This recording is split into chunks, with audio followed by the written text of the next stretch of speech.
Hey guys, welcome to my channel. This is Yuhan. It's intern season again, so today I want to share with you some of my learnings from building a portfolio for UX or product design intern roles.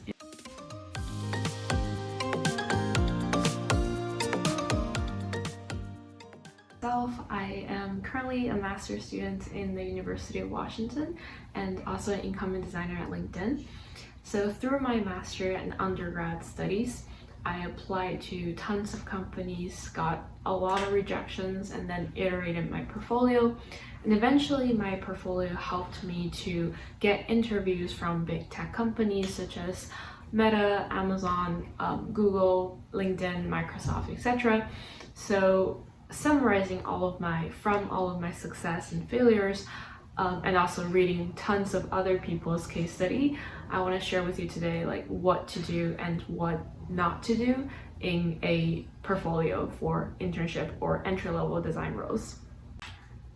So what's in common of a good portfolios? You always want to show your understanding of the user-centered design process, but you don't want to directly tell the process. You want to embed it to a problem-solving experience. I want to divide this into two parts. The first is the main dish, something that you must have, and then the second part is appetizer, which makes you stand out, which is good to have.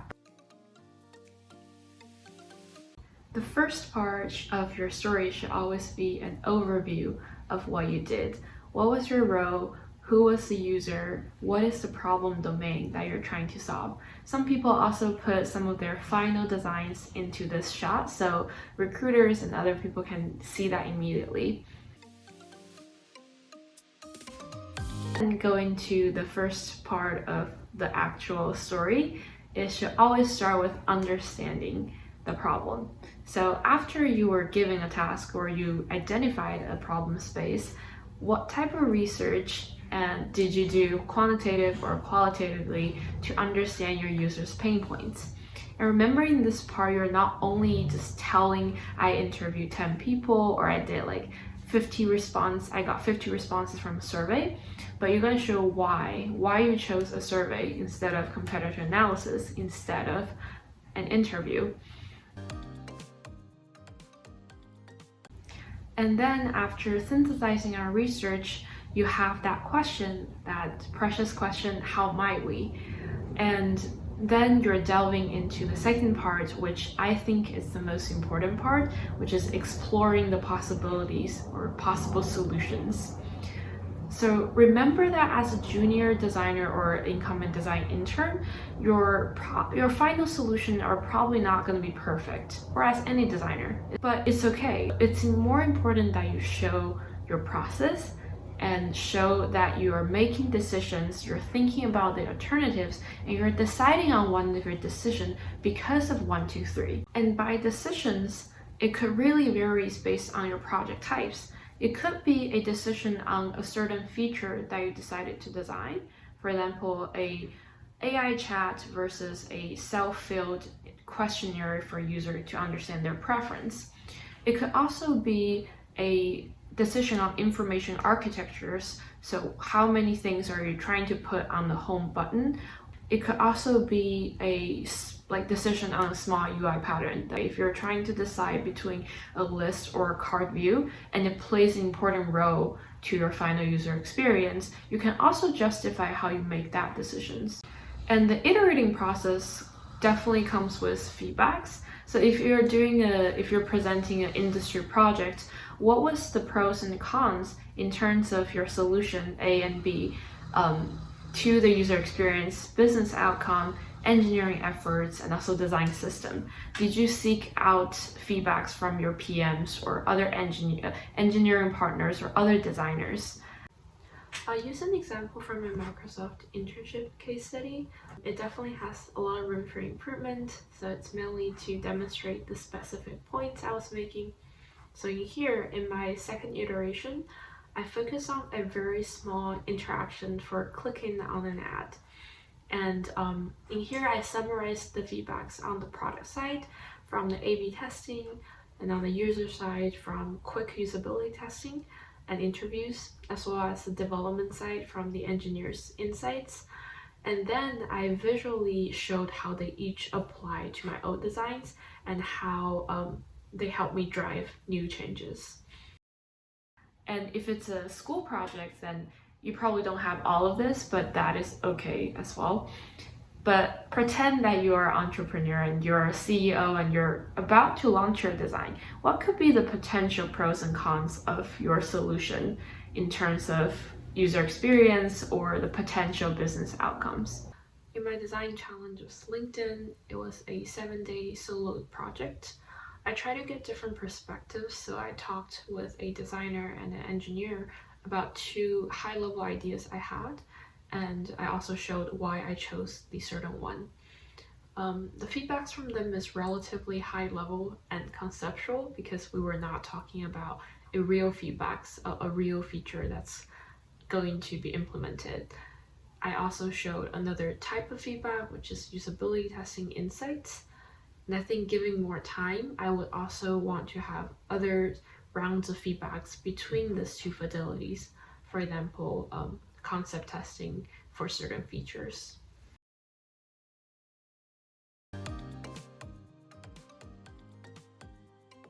And then the third part, materializing your solutions. So after you have converged and brainstormed so many solutions, and you also weighed the pros and cons of each of the solution, and now you're presenting your final ones.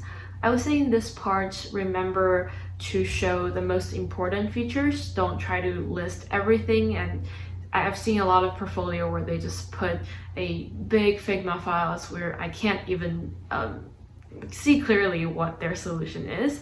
So focus on the key screens, and you can use GIF if that helps you to demonstrate.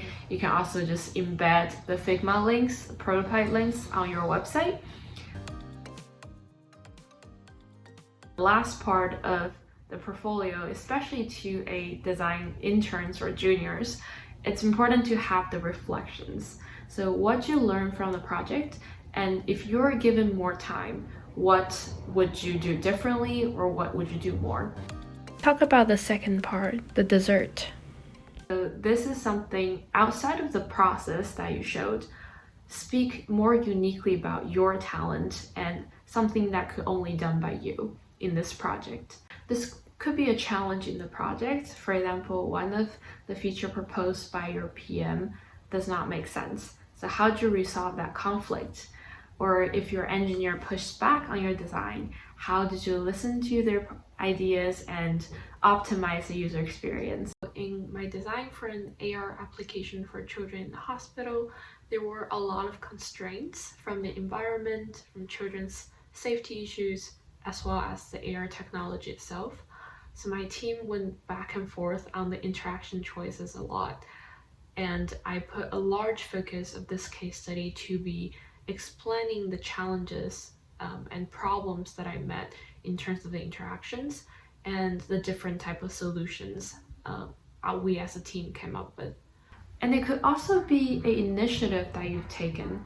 So for example, if you're really good at communication and you notice the current communication channel is not very sufficient between designers and engineers, and you propose a new pipelines to make the conversation more smooth.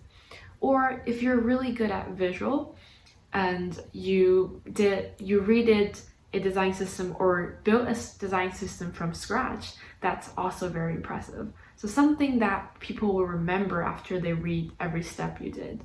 Back to my Microsoft internship piece, I wrote about a side story where I improved the communication efficiency between the design and engineering team with a newly proposed pipeline on how to use real data to test our ads templates.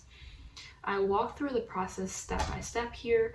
I demoed with examples on how designers can identify accessibility problems and propose certain solutions or engineering requirements. And as well as I also showed the positive impact of these procedures, some feedbacks from my PMs and engineers. That's an overview of the structure of a good portfolio piece. And if you have any questions or material that you want to see more, please comment below. Bye.